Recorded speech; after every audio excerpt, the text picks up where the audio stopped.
जहाँ तक मेरी जानकारी है, गरबा एक सामाजिक त्यौहार है जिसको बड़े धूमधाम से मनाया जाएगा और कई ऐसे समूह हैं जो उसका आयोजन कर रहे हैं। कल एक दुखद बयान हमारे संज्ञान में आया है। कहीं पे जब गरबा हो रहा है उसमें बोला है ईसाइयों को और मुसलमानों को वहाँ आने की मनाही है।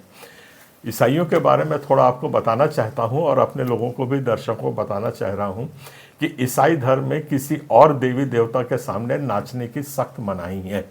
कोई भी ईसाई जाकर के किसी गरबा में नाचता नहीं है और जो नाच रहा है वो ईसाई नहीं है। और आपको ऐसा कोई ईसाई मिलता है तो तुरंत हमको सूचित करिए, उसके लिए जो सामाजिक कार्रवाई होगी वो करनी जाएगी।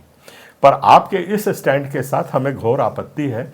आप सामाजिक तौर पे एक समाज को दूसरे समाज से लड़ाने की जो कोशिश आप लोगों के सतत प्रयास हो रहे हैं, इसकी हम भर्त्सना करते हैं। ये भी याद दिलाना चाहते हैं, भारत के करीब 30-40 करोड़ लोग हैं जो गरबा से प्रभावित रहते हैं और ये आपने जो बयान दिया है इसको आज 240 करोड़ जो विश्व की ईसाई पॉपुलेशन है वो सब इसको देख रही है। क्या संदेश आप दे रहे हैं वो आप जानिए, आपका काम जाने। उन आयोजकों से मुझे बहुत ज़्यादा उम्मीद भी नहीं है जिनने इस किस्म के बयान दिया है और उनको ये बताना चाहता हूं कि आप लोगों से बहुत ज़्यादा उपेक्षा या उम्मीद हमको तो है ही नहीं, क्योंकि एहसान फरामोशी का जो आपने ठप्पा अपने ऊपर लगा लिया है उसकी भर्सना वर्सना करने का कोई मतलब ही नहीं रहता। वो आप जानिए, आपका ज़मीर जाने। पर मैं ये बता देता हूं कि 3% ईसाइयों ने 60% चिकित्सा सेवा उस वक्त दी थी जब आपके बाप दादाओं के पास दवाई नहीं रहती थी, खाने को नहीं था, बुखार से और मलेरिया से, यहाँ तक कि छोटे खरोच से मरते थे। तब बीहड़ जंगलों में जा जाके ये ईसाई समाज है जिसने करीब करीब 20 साल तक इस देश को अपनी चिकित्सा सेवा दे करके पूरे लोगों को बचाया था। सन 70-72 के बाद जा करके देश की चिकित्सा सेवाएं कुछ स्थिर हो पाई थी।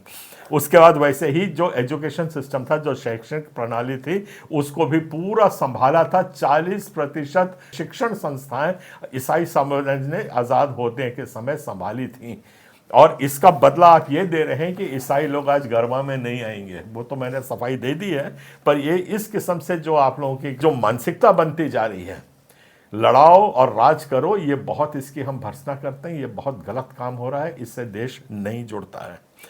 देश जुड़ता है तो सिर्फ प्रेम से जुड़ेगा और मोहब्बत से जुड़ेगा और प्यार से जुड़ेगा। और प्यार ये नहीं होता है कि एक लड़का एक लड़की के पास सजाए, उसे प्यार नहीं कहते हैं, उसे सिर्फ आकर्षण कहते हैं। अगर आप इसका और विश्लेषण करेंगे, प्यार वो होता है जो दूसरे की भलाई के लिए अपनी जान तक त्याग देता है, उसको प्यार कहते हैं, उसको लव कहते हैं। और वो हमारे यीशु मसीह ने आपको दिखाया है। आप उस संदेश को समझ सको तो बहुत अच्छी बात है। और बहुत स्पष्टता से यहां भी ये समझाना चाह रहा हूं, ईसा मसीह ने कोई धर्म चालू नहीं किया था। ईसाई धर्म 300 साल उसकी शिक्षाओं के ऊपर बनने के बाद स्थापित हुआ था। ईसा मसीह एक अगुवे थे जिनने प्यार बांटा था और सबको प्यार से रहने का संदेश दिया था।